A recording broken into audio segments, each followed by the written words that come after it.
saddeettaffaa qabxii ministirii keessaa waan gadi lakkifameen baga gammaddan. Viidiyoo gabaabaa kana keessattis haala kamiin qabxii keessan ilaaluu akka dandeessanii fi liinkii itti ilaaltan iddoo argattan isinitti hima. Isteeppii tokko waan isinitti agarsiisuuf hanga dhumaatti nooliin turuu keessa hin dagatina. Jalqaba irratti liinkii itti ilaaltan argachuuf liinkii koomentii jalatti isin teechise tuquun gara telegiraama keenyatti isin fida. Achirrattis liinkii itti ilaaltan ni argattu. Akkuma isinitti himee liinkii koomentii jala jiru tuqnaan garana isin fida. Iddoo kanatti firii qormaataa keessan ilaaluuf liinkii kana tuqaa jedha. Akkuma gubbaa kan jiru kana akkuma tuqxanii garamti isin fida. Garanatti isin fida jechuudha. Kanaafuu check my result kan jedhu irratti isin fida. Achiin booda isin maal jettanii check my result kan jedhu kan hin tuqxanii.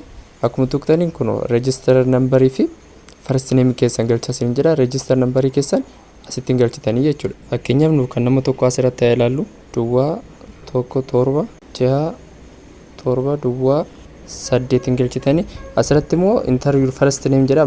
Maqaa jalqabaa keessan qofa galchuu isinirraa eegama, kan biraan isin barbaachisu.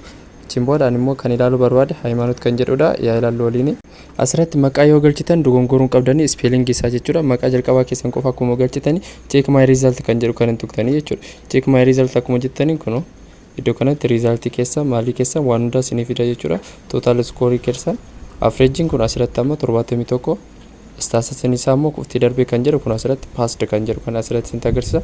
Barnoota tokkoon immoo kun afaan Oromoo as keessatti 60 meeqa akka fiddanii gara 100tti immoo yoo oolchoo 100 meeqa akka fiddanii asirratti afaan Amaariffaa akka afaan lammaffaatti kun asirratti isin agarsiisa. Ingiliffaa, herreega, saayinsii waliigalaa jecha barnoota hawaasaa waan hundaa kun qabxii keessan iddoo kanatti ilaallachuu dandeessanii jechuudha.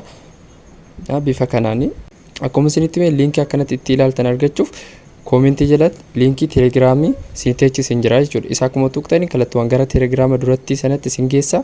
Achitti immoo liinkii itti ilaaltan ni argattanii jechuudha. Galatooma.